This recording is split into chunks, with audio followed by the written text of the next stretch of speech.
HDFC bank Q2 FY25। क्या बात है। HDFC बैंक इंडिया का एक लीडिंग प्राइवेट सेक्टर बैंक है और इसने फिर से इंप्रेसिव क्वार्टरली परफॉर्मेंस दिखाई है। बैंक ने अपने financial results second quarter of fiscal year 2025 के अनाउंस कर दिए हैं और ये नंबर्स रोबस्ट ग्रोथ और स्टेबिलिटी की पिक्चर दिखा रहे हैं। इन्वेस्टर्स और मार्केट एनालिस्ट्स बैंक की फाइनेंशियल हेल्थ और फ्यूचर प्रोस्पेक्ट्स को जानने के लिए इन रिजल्ट्स को बहुत ध्यान से देख रहे हैं। बैंक का सस्टेनेबल ग्रोथ पे फोकस और साथ ही स्ट्रॉन्ग फंडामेंटल्स पॉजिटिव रिजल्ट्स लाया है। इस एनालिसिस में हम HDFC बैंक के Q2 FY25 परफॉर्मेंस के की हाइलाइट्स पे बात करेंगे। हम नंबर्स को क्लियर और सिंपल तरीके से समझेंगे ताकि सबको इजीली समझ आ जाए। चाहे आप एक्सपीरियंस्ड इन्वेस्टर हो या नए हो, इन फाइनेंशियल रिजल्ट्स को समझना बहुत इंपॉर्टेंट है। तो चलिए शुरू करते हैं और एक्सप्लोर करते हैं कि HDFC बैंक का Q2 FY25 परफॉर्मेंस इतना नोटवर्दी क्यों है। Diving into the numbers, revenue और प्रॉफिट में बढ़ोतरी। HDFC बैंक ने अपने रेवेन्यू और नेट प्रॉफिट में Q2 FY25 के लिए काफी बढ़ोतरी रिपोर्ट करी है। बैंक का total revenue insert percent year on year की ग्रोथ के साथ इंसर्ट अमाउंट इन करोड़ तक पहुंच गया। ये इंप्रेसिव ग्रोथ इंटरेस्ट और नॉन इंटरेस्ट इनकम दोनों में हुई बढ़ोतरी की वजह से है। प्रॉफिटेबिलिटी की बात करें तो बैंक का net profit insert percent year on year की ग्रोथ के साथ इंसर्ट अमाउंट इन करोड़ तक पहुंच गया। प्रॉफिटेबिलिटी में ये बढ़ोतरी बैंक के एफिशिएंट ऑपरेशंस और स्ट्रॉन्ग बिजनेस मॉडल को दर्शाता है।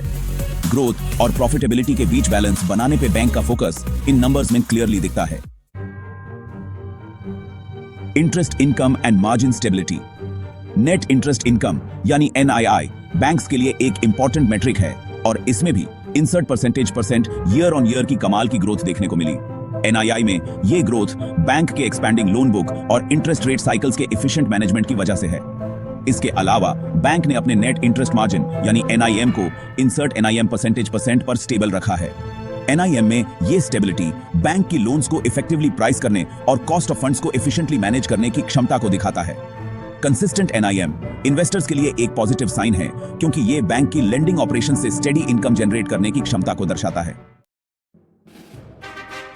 Section 4 asset quality, NPAs and provisions. अब बात करते हैं एसेट क्वालिटी की। HDFC बैंक के ग्रोस नॉन परफॉर्मिंग एसेट्स यानी GNPA रेशियो में थोड़ी बढ़ोतरी देखने को मिली है। GNPA ratio insert GNPA percent रहा, जबकि पिछले साल इसी क्वार्टर में यह इंसर्ट प्रीवियस GNPA परसेंट था। इसी तरह नेट NPA रेशियो भी मार्जिनली बढ़कर इंसर्ट नेट NPA परसेंट हो गया। NPAs में यह बढ़ोतरी चैलेंजिंग मैक्रो इकोनॉमिक एनवायरनमेंट की वजह से हो सकती है। हालांकि बैंक ने पोटेंशियल क्रेडिट लॉसेस को कवर करने के लिए एडिक्वेट प्रोविजंस बनाए हैं। प्रोविजन कवरेज रेशियो, जो कि बैंक की पोटेंशियल लॉसेस को एब्जॉर्ब करने की क्षमता को मेजर करता है, वह एक healthy insert provision coverage ratio percent पर है।